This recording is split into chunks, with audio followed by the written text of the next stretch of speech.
Let's now talk about critical narrative analysis, which is an offshoot or which is a part of critical cultural discourse analysis.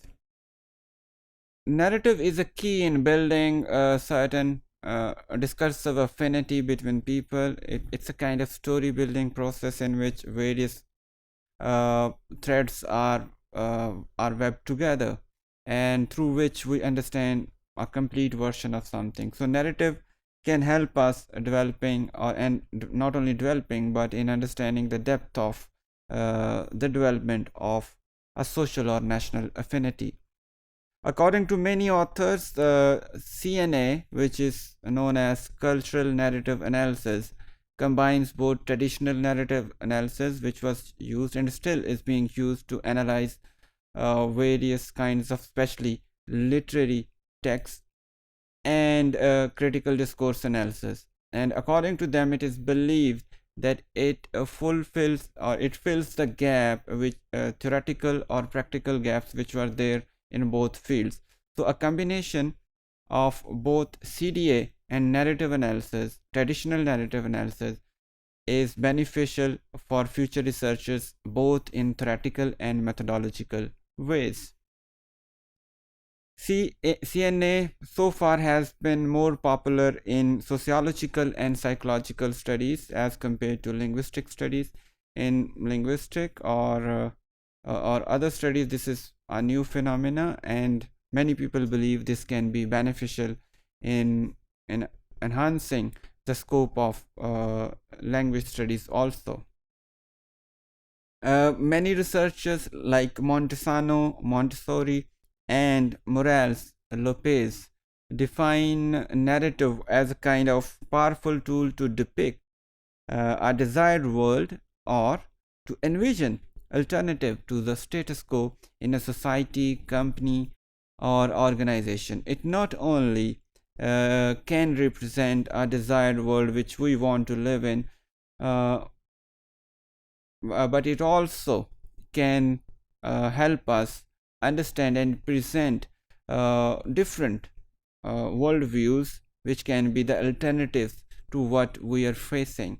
When we are in a situation in which we are trapped and we want to get rid of it, we always discuss options.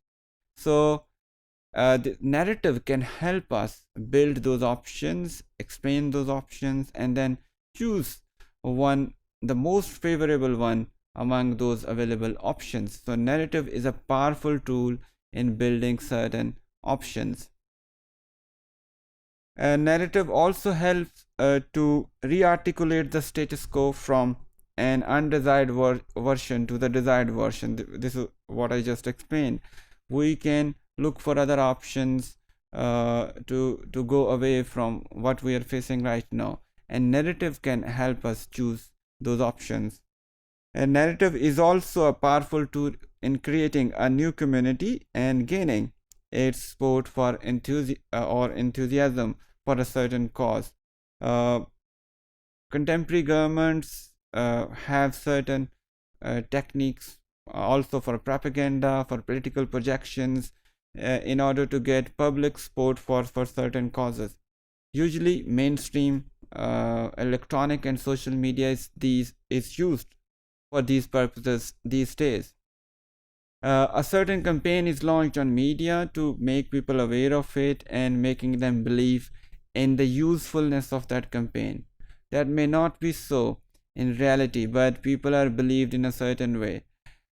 People are even made to believe sometimes in those things which may be counterproductive later on.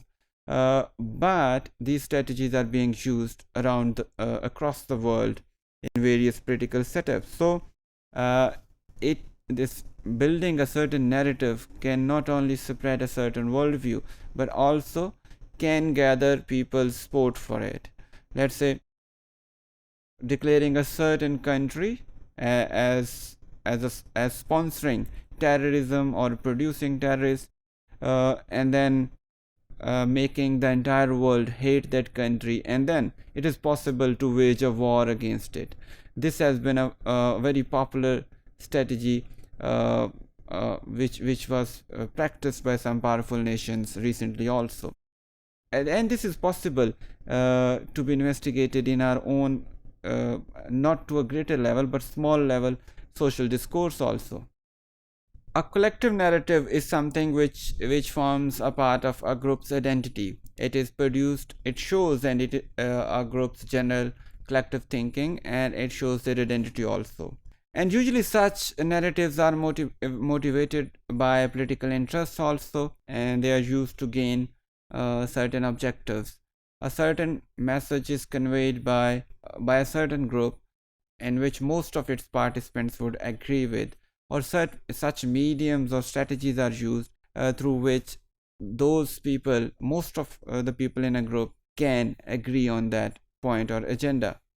Cultural construction of social objects can be seen as an example here.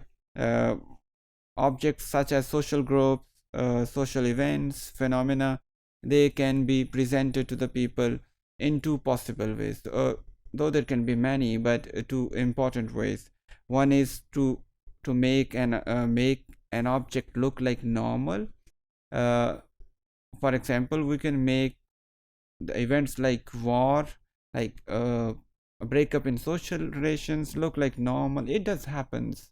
I mean, after a huge change in life, somebody might present it in a way that it happens with so many other people in life.